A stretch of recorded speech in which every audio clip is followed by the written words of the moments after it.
Thank you, Griha. Good evening to all of you. And welcome to the Sachs Doctrine, a conversation that promises perspective, provocation, and perhaps a prescription for a world in crisis. Ladies and gentlemen, please put your hands together for Professor Jeffrey Sachs.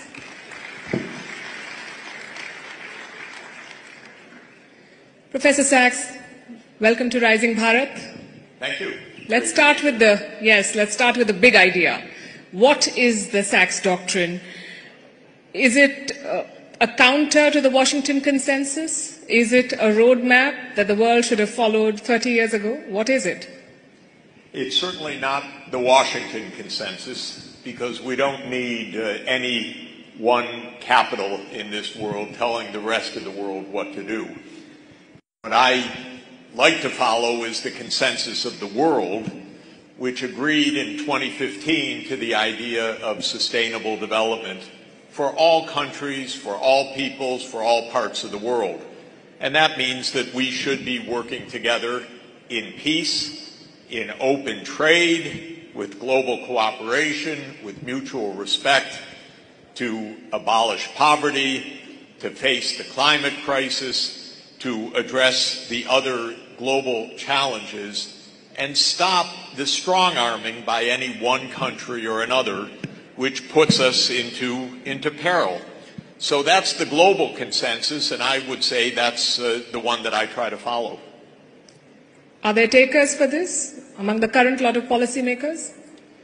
Look, the fact of the matter is that in September 2015, all 193 member states of the United Nations adopted the idea of sustainable development as their framework. And 6 weeks later, all 193 UN member states adopted the Paris Climate Agreement, recognizing that it's no joke. We really have an environmental emergency, whether we like it or not. That consensus is very fragile, though, because my country, the United States, doesn't spend too much time thinking about it. It's very much America first, whether it's this administration or the one that preceded it, actually. Pretty much the same. But what's happened in recent weeks is absolutely alarming. The United States government, in the new administration, actually voted against, if you can believe this, it voted against a resolution calling for a day of peaceful coexistence. It said no, and it voted against it for two reasons. One, it says the Chinese use the phrase peaceful coexistence, so we think this phrase may be somehow in praise of China, so we won't use the phrase peaceful coexistence. The second was that in the declaration, it said the world supports sustainable development, and the United States government said, no, we do not. We will no longer simply say we support sustainable development. It is not in America's national interest. So, if you ask me, is it a global consensus? Well, we're down one country. I think 192 would still profess consensus. One does not. And that one is on a bit of a, let's say, an adventure right now, every day to prove to the world that it can do what it wants, when it wants, where it wants, how it wants, no matter what anyone else thinks. And that is not exactly conducive to the kind of world that we want. I think a lot of people may have missed this because they were tracking something else from Washington, D.C., when the U.S. president triggered a global trade war. In February, you quoted Henry Kissinger, the European Parliament, and you said, to be an enemy of the United States is dangerous, but to be a friend is fatal. Would you offer the same advice to policymakers in India as they try to navigate the Trump tariffs? That line is actually Henry Kissinger's famous line, that if you're a friend of the United States, beware. Very dangerous. I have lived a whole lifetime of America declaring its friendship to countries that end up getting destroyed in part because of that wonderful friendship. I don't think I have to give advice to India. It's a little superfluous, but just be careful, you know? There is no alliance there. India is anyway too big for alliances. You are an alliance in and of yourself. Civilizations behave as civilizations do. And so being the most populous country in the world, you take care in your relations everywhere. But I would say the idea, and I do have to say it, it sounds, I hope I'm not rude or misunderstood, but the U.S. wants to use India, clearly.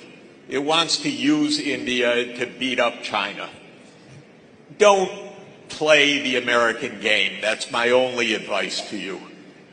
It makes no sense. Again, it's superfluous for me to tell you that, but it is very much on my mind because the entire U.S. foreign policy is divide and conquer in any part of the world.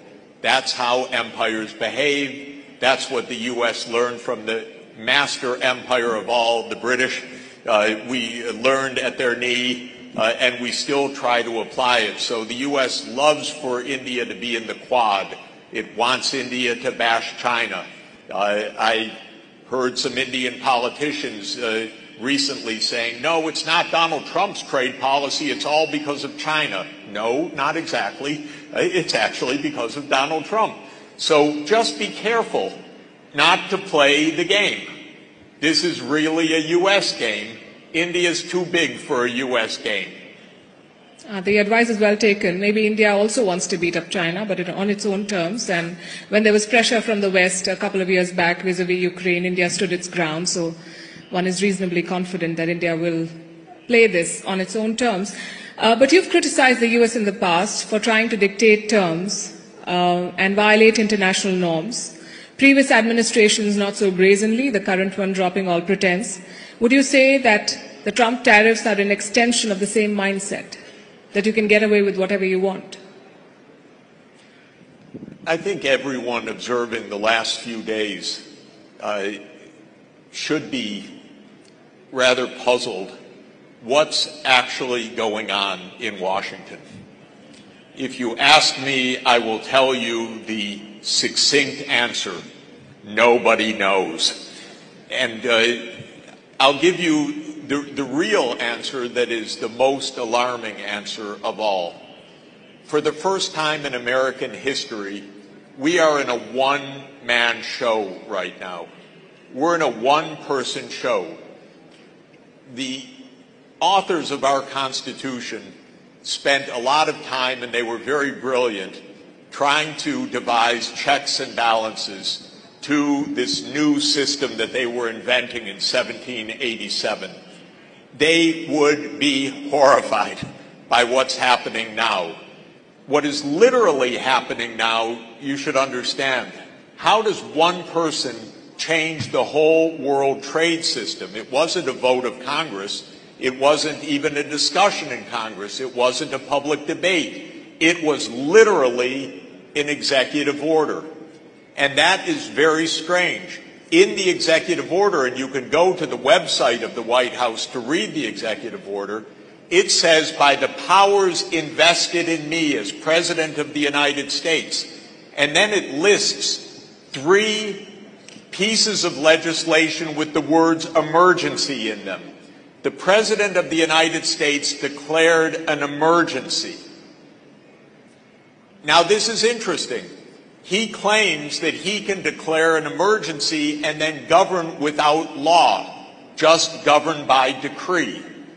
This is what we had a revolution about back in 1776, by the way.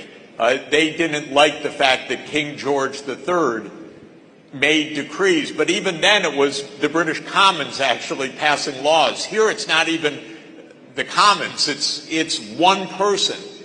Now what he calls an emergency is anything that Donald Trump wants to call an emergency. So he calls our trade deficit an emergency. Well, no, it's been around for 20-some years. It's got deep economic causes. It's not exactly an emergency. Maybe it's a matter of public interest, maybe not, but it's not something that one person should decide and then overwrite the laws of the land in an emergency decree. So we are profoundly destabilized in the United States right now because we have one-person rule. What we don't know is whether there will be any reaction to this, whether the courts will be able to enforce a judgment that these actions are illegal, which they plainly are, by the way. They will create worldwide turmoil, but they're absolutely illegal by any true legal standard other than a presidential emergency. Or whether Congress will wake up and say, hey, we have a role under Article 1, Section 8 of the U.S. Constitution, which says very explicitly that the right to levy duties belongs only to Congress, not to the President, which is in Article 2 of our Constitution. If we had the Indian Supreme Court, I wouldn't worry, frankly. The Indian Supreme Court's pretty activist who would strike this down as enormous presidential overreach. I don't know about our Supreme Court. The Chief Justice was my classmate 49 years ago, by the way. I didn't quite trust him then, and I don't trust him now. I don't know what he's going to do. But we're hanging by a thread. Do we have one-person rule, or do we have really a checks and balances democracy? We don't know to this moment. Incidentally, just to mention one other little footnote, they took away my student in the middle of the night 2 weeks ago, dragged him out of his apartment, literally, as people know, in front of his 8-month pregnant wife. No judicial warrant, because our Secretary of State declared that he was a threat to American foreign policy. My second-year master's student. Professor Sachs, if I could come in here. This is the one man that you keep referring to was a man chosen by the Americans. And the joke on social media is that if the U.S. saw what was happening in the U.S. would invade the U.S. to save it from itself. And whatever Trump is doing is not really a surprise. He's been around, maybe more emboldened this time, but he always said what he was going to do, and he's doing that. And the American voter has put him in the White House. With the incidents that you mentioned, would you say that America today is a backsliding democracy? We once had a little joke that said, why is the U.S. the only country that never had a coup? And the answer is because it doesn't have an American embassy. Think about it. Anyway, maybe we've had a coup now. We don't know. We don't know how things will actually play out. It's quite worrisome. Yes, Americans have voted for Donald Trump. That's true. But Americans voted for Donald Trump under a constitution and a rule of law, not to be ruled by executive decree, which in any event is illegal under our system of government. So we are really in a test right now whether a president can just declare emergency after emergency after emergency. And these have no relevance as emergencies. This is trade policy, ladies and gentlemen. This isn't emergencies. This isn't a hurricane. This isn't a disaster. This is normal economics, which is why we have a Congress and a Constitution. And so, yes, this is absolutely unprecedented and dangerous for everybody, dangerous for the world. And this, unfortunately, is our little bit of our grim situation right now. Let's talk about India. You've praised India's economic growth in the past, which has happened, and India's thrived thanks to globalization. Do you believe that globalization can survive this protectionist turn that Washington has taken? First of all, India is doing wonderfully, and it doesn't surprise me because I've watched India in its takeoff, and I've been privileged to be coming to India now for 46 years, so I've watched a lot of India's remarkable achievement. I'll tell you, it's an old story, but for me, it's a very vivid story. When I first came to India with my girlfriend, who's now my wife of 45 years, I carried a book in my backpack by Gunnar Myrdal called The Asian Drama. He was the Nobel Swedish laureate who wrote about Asia. And of course, he was the one that said India could never achieve economic growth, that it was doomed to what was euphemistically called the Hindu growth rate of 2% per year. And this was my first book as I roamed India for a month in 1979, trying to understand this. Of course, I never believed this, and I never believed that any country is somehow condemned to poverty or doomed to backwardness. It's the opposite of what real economics shows. We are in an age of convergence right now. We're in an age where countries are catching up for lost time. India, as you know, was the second or the first largest economy in the world forever, for hundreds and hundreds of years, until, if I could say, the British arrived and did their job for quite a while. I do have a theory in life that all of today's challenges at the core have a British story to them, whether it's the Middle East or whether it's some other place, whether it's China too, because the British showed up in 1839 to demand the right to export opium to China, the opposite of the fentanyl emergency and so forth. In any event, India and China fell far behind, and they fell far behind until independence. And independence enabled catching up. And both started a rapid catching up after the 1980s. China first in 1978, India, I would say, in the early 1990s. And now the rate is very robust, and India will become the second largest economy of the world, overtaking the United States in 10 or 15 years. It will become probably the largest economy in the world in the second half of the 21st century. You're going to have the most people by a wide number, by the way, so this will be the major economy of the world. Advanced, high income, high tech. This is what's happening step by step, and your government's doing a very good job of promoting it, I would add. So in this sense, it's all very positive.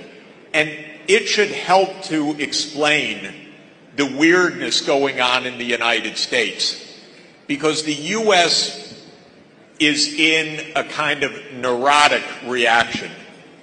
The neurosis is that the United States expected to be number one forever. This is the basic point. China ruptured that illusion, so Americans hate China. They hate China. How dare you be a bigger economy than the United States? This violates every rule according to American thinking. And they will come to resent India, I'm sorry to tell you, as you overtake the United States too. Just a little bit of friendly caution to you, because the American mindset cannot understand this as a big world, and other countries are more populous and they're not being held back.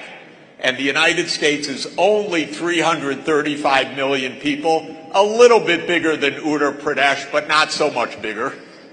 And so it can't be the biggest country in the biggest economy in the world. It's not even possible in a world where technology is everywhere, where skills are everywhere, where the ability to innovate is everywhere. But this is driving the Americans crazy, and it's driving the Americans crazy, especially about China.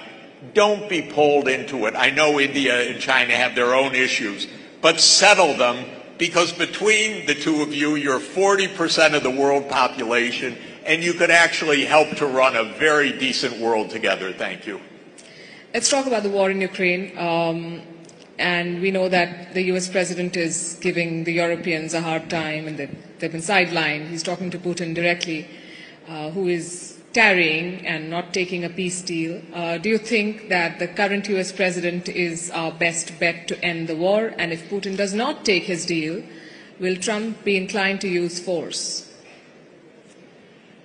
The war in Ukraine was a terrible debacle that the United States sadly walked into over a 30-year period by expanding NATO, despite Russia's continuing objections. Don't come closer to our border, don't come closer to our border. I know it. I was President Gorbachev's on his economic advisory team 36 years ago. I was President Yeltsin's economic advisor. I was Ukraine's economic advisor to President Kuchma, so I know both sides. The basic point was Russia wanted some space so that the United States wasn't pushing its missile systems, its Aegis missiles, its military bases right up against Russia's borders. But the United States said we go where we want, when we want, where we want, how we want, and the war finally ensued. The war could have ended in 2022. Ukraine and Russia were about to sign a peace agreement based on neutrality for Ukraine. But the United States said, no, no, no, we want military bases, we want NATO there, don't sign the agreement. So Ukraine continued to fight.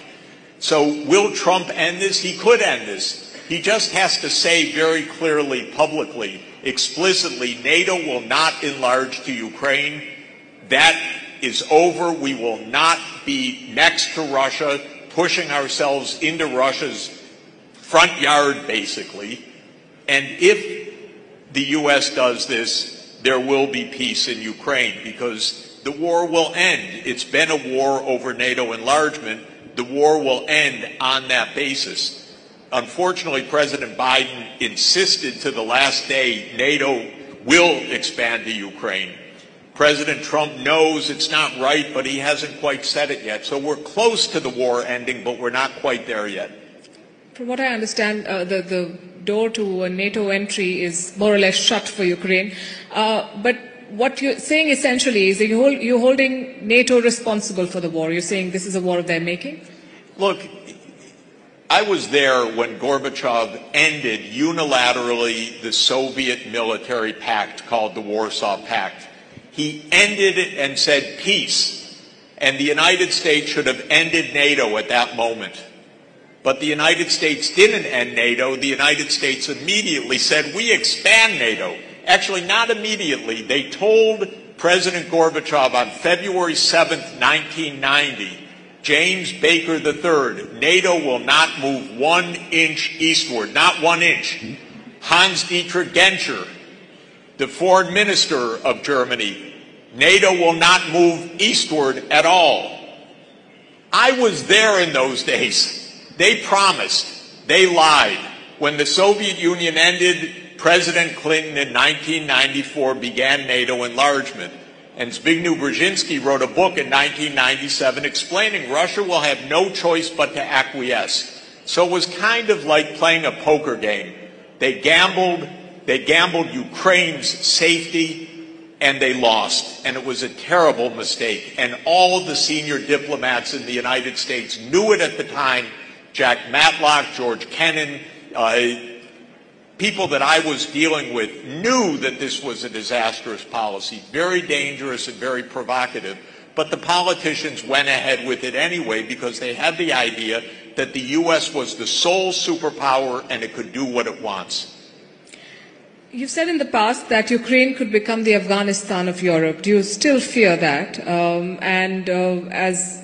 As a country, as a power that engages with both sides, do you see a role for India in future peace talks?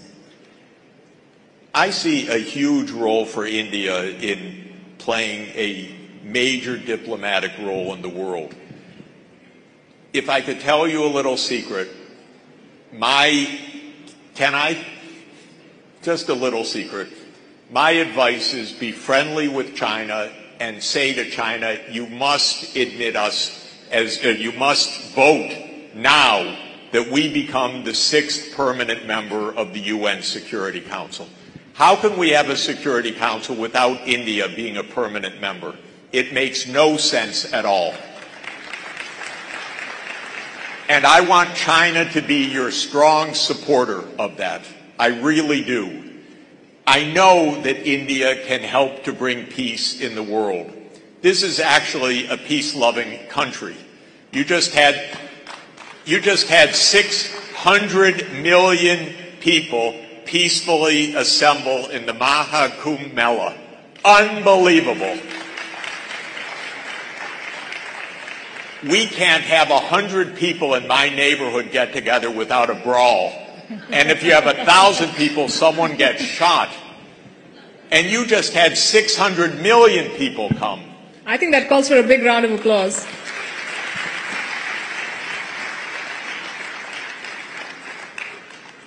So I want you in the Security Council, and I want you to be emphasizing, as you did in the G20 that India so brilliantly led, that the world is one family. That was the motto of the G20. This is the wonderful philosophy of Hinduism also.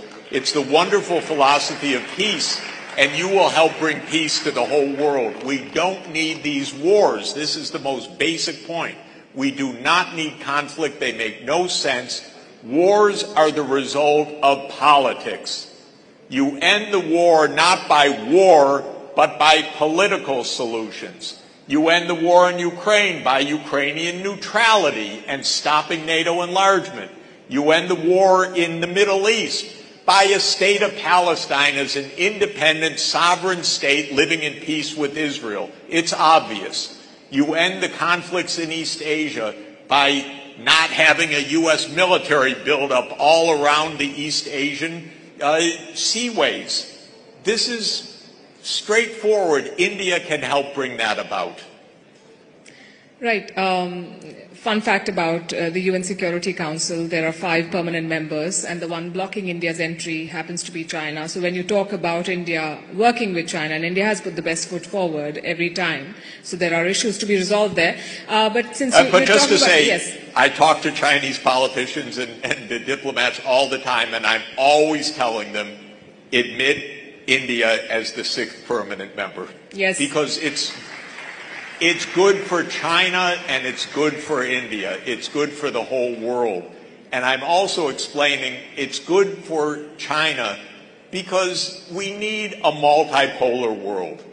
We're way past the United States leading anything, okay? We want it to be there and be cooperative.